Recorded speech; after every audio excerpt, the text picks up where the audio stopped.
Greetings, ladies and gentlemen. It is I, Jonathan, and I'm coming to you from out here in the middle of the Jurassic jungle to discuss the newly released trailer for the movie Jurassic World. Now, as you can obviously tell from my shirt, I'm a huge fan of Jurassic Park. I know a lot of people who are, and I also know a lot of people who are really excited for this movie. So as soon as the first trailer was revealed a few days ago, you bet I got my butt over to the computer to watch it as soon as possible. And what did I think of it? It was great! But there were a few things about it that kind of split the fan base, so... Yeah, I know, fitting location, right? We're out here in the middle of the jungle. Although, you're probably thinking I'm going to get attacked by raptors or something. Don't worry, it's good because the park is actually open now. I just had to ask them if I could set up out here. They gave me weird looks, but they let me, so hey, what are you going to do? Anyway, let's begin with the trailer of Jurassic World. So the trailer starts out with the mother saying goodbye to her two sons. I assume they're her sons. One looks to be in his mid-teens and the other looks to be around 8 or 9.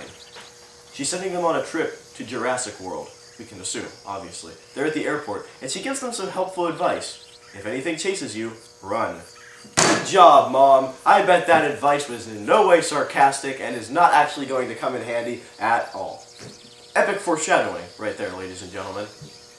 We're not even like 10 seconds into the trailer, and already there's foreshadowing. So as we get further and further into the trailer, the beginning half of the trailer I really liked. Because we're getting to see the park operating, it's open, it's running. This is just as John Hammond originally envisioned his park to be before the disaster in the first movie happened, of course. So this is really cool. Not to mention, the background music is really amazing. It's not complicated, but it just really resonated with me, and I really liked it. I've replayed the first half of the trailer just for it. We get to see the park running. And also during this part of the trailer is where we see a few interesting additions. Stuff that was in the park that wasn't in the original movie in '93. One of the first things we see is one of the boys from the airplane scene, from the airport scene earlier. He runs to the front of this train, and it kind of reminded me of the monorail at Disney World. He runs to the front of the train, and there it is, the big gates. This time, instead of saying Jurassic Park, it says Jurassic World, fittingly enough. But here's what a lot of people are complaining about. The gates are CG now. Oh, big friggin' whoop. I mean, I know it's an iconic part. It's an iconic, like, piece in the movie. But I bet that's the only time we'll actually see the gates. It's probably there just for nostalgia feel, if anything else. And honestly, I don't think the CG for that is that bad. I mean, I can't really complain. So let's give it a chance here. Let's hang on a moment. As the train goes into the park, we see some scenes of the park in action. One of the first dinosaurs we see is the Apatosaurus. And this is an interesting scene right here, because this is where we see a part of the park called the gyrosphere. Now I thought this was a very interesting idea. It shows they're not afraid to bring newer technology in to the Jurassic Park formula, and they're not running purely off of nostalgia fuel here.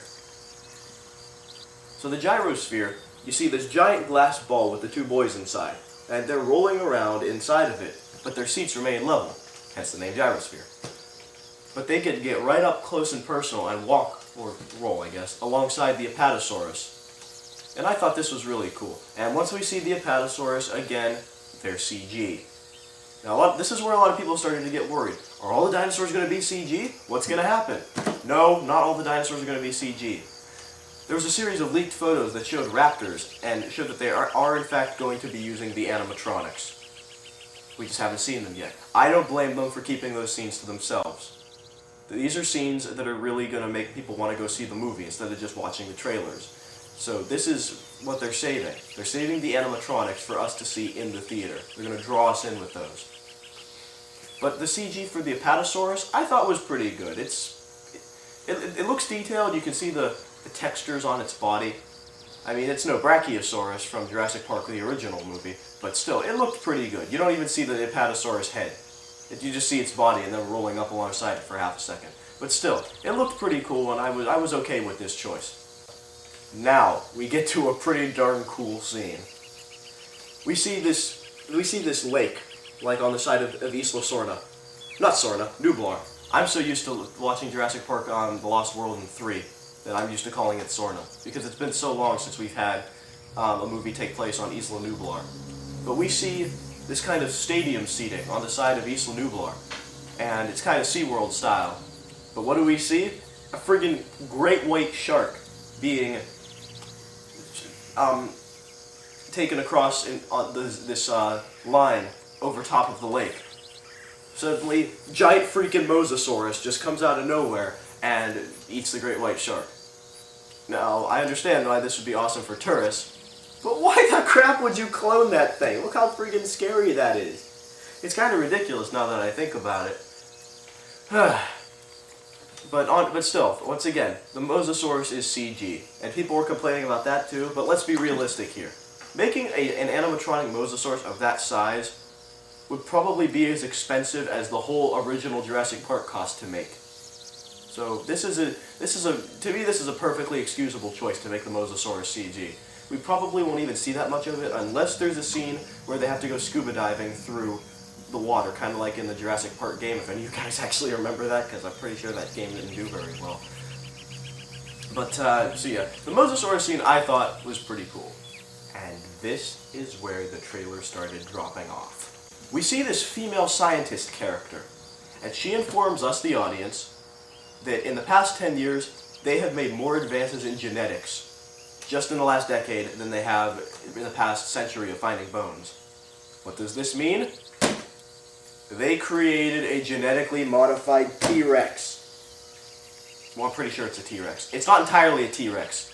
Okay, so don't flame me in the comments just because I called it a T-Rex. This is where people started really freaking out. There were a lot of Jurassic Park purists, I'm kind of like that, who said, we don't need a genetically modified dinosaur in Jurassic Park. Now, here's my honest opinion here. I'm going to be completely honest with you here. This could work. They have to play it right. As long as it's not like some stupid, ridiculous science fiction monster, if they play their cards right, I have a feeling that this could actually work. So what is the genetically modified dinosaur? Well, according to some leaked information and fan speculation, it is a DNA mix of a T-Rex, a velociraptor, a python, and a cuttlefish. Hey, cuttlefish are surprisingly violent, okay? So, what do we have here? We have this dinosaur with the giant size and strength of a T-Rex, but with the brains and claws of a velociraptor. And the python and the cuttlefish? I don't know. We'll have to see where those come in. But here's the thing. This creature is called the Diabolus Rex, or the D-Rex. It's a cool name, okay? Let's see where we're going here. Of course, they don't show you the Diabolus Rex in the trailer. We only see its feet. But we'll get to that.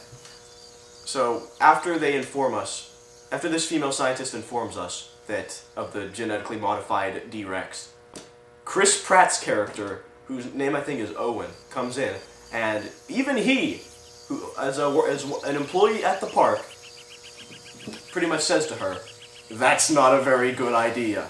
Thank you, Chris Pratt. Thank you very much. He's probably the only guy with common sense in this whole film. I don't know. I'm just making jokes right now. We'll find out. We'll see. In a year or so, we'll see. Not even a year, a couple months. But, so, as far as I can tell, his character is basically the raptor trainer. He's been with the raptors since birth. And that's an important fact that's going to come in for the final scene of the trailer. We see Chris Pratt and another one of the workers at the park examining the giant wall to enclose the Diabolus Rex. And they think it really climbed out. But Chris Pratt says it depends on what kind of dinosaur they cooked up in that lab. Further adding to the suspense. Then you hear the piano music start playing and the original Jurassic Park theme. This is where it starts getting intense. We see the Diabolus Rex's escape. Chris Pratt flat out tells this scientist to evacuate the island, so we already know that something's going to happen. And we just see random scenes of people running in terror, and the two young boys from the very, very first airport clip of the trailer, fleeing in terror. So we know something's going to go down. We don't know what.